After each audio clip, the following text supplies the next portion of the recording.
Good evening friends. இன்னைக்கு கோயிலுக்கு போகிறோமே அந்த விளாக் தான் நீங்கள் பார்க்க போகிறீங்க. நான் கோயிலுக்கு போய் கிட்டத்தட்ட ரொம்ப மாதமே ஆயிடுச்சுங்க. எங்கள் சித்தப்பா இறந்ததுலேருந்து எங்களால் சரியாக கோயிலுக்கு போக முடியல.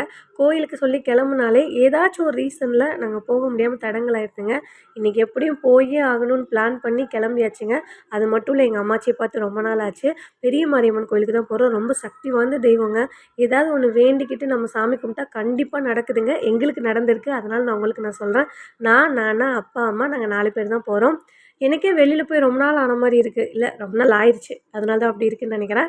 ஓகேங்க. அதனால தான் நான் வீடியோ கிளிப் பண்ணி சரி நம்ம போகிறோம்ல, முடிஞ்ச அளவுக்கு வீடியோ எடுத்து போடலான்னு சொல்லிட்டு தான் நான் வீடியோ எடுத்தேன். இங்கே எஸ்ஆர்எம் வருதுல்ல, இங்கே தான் எப்பயாச்சும் நான் வெளியே போகும்போது நானாக்கு ஸ்நாக்ஸ் வாங்கி போவோம்.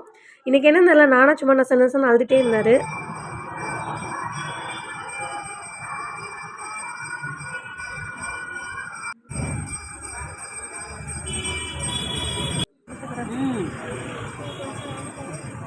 எல்லோரும் சாமி கும்பிட்டுட்டிங்களா? உங்களுக்கு சேர்த்து நான் நல்லா சாமி கும்பிட்டுட்டேன். இங்கே பார்த்தீங்களா, இதே மாதிரி தான் நான் தூக்கி வச்சுருந்தேன்.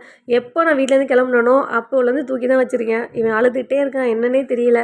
சரியாக கூட என்னால் வீடியோ எடுத்து போஸ்ட் பண்ண முடியல. அது மட்டும் இல்லை, என்னால் சாமியும் சரியாக கும்பிட முடியல. எங்கள் அம்மாச்சி கூட இவனை ஸ்கூலுக்கு அனுப்பிட்டு தான் நாங்கள் கோயிலுக்கு போய் சாமி கும்பலானே பிளான் பண்ணியிருக்கேன் நான். என்னால் முடிஞ்ச அளவு நான் வீடியோ எடுத்து உங்களுக்கு போஸ்ட் பண்ணுறேன், நீங்கள் பாருங்கள். அப்புறம் நானாக கொஞ்சம் ஸ்நாக்ஸ்லாம் தீர்ந்துருச்சுங்க. ரொம்ப நாள் ஆச்சு ஸ்நாக்ஸ் வாங்கி. அதனால் நேட்டிவ் ஸ்பெஷல் போனோம். இதுக்கு நான் இன்றைக்கி தான் ஃபஸ்ட் டைம் போனேன். ஆனால் சூப்பராக இருந்துச்சு. என்ன ஃபஸ்ட் டைம் போகிறேன் எப்படி தானே சொல்கிறேன்னு நினைக்கிறீங்க. எல்லாத்தையும் சாம்பிள் வாங்கி சாப்பிட்டு பார்த்து நல்லா இருந்துச்சு. அதனால் கொஞ்சம் கொஞ்சம் வாங்கிட்டு வந்தாச்சுங்க. ஒரு வழியாக வீட்டுக்கு வந்தாச்சுங்க. இந்த நசன்னு அழுகிற நானாக கூட்டிகிட்டு. வீடியோ பார்த்ததுக்கு ரொம்ப ரொம்ப நன்றிங்க. அப்புறம் எங்கள் வீடியோ பிடிச்சிருந்தா லைக் பண்ணுங்கள், ஷேர் பண்ணுங்கள், கமெண்ட் பண்ணுங்கள், சப்ஸ்கிரைப் பண்ணுங்கள். மறக்காமல் சப்ஸ்கிரைப் பண்ணணும். ஓகேவா? நாளைக்கு ஒரு வீடியோவில் சந்திக்கலாங்க. பை பாய்ங்க. போயிட்டு வரேன்.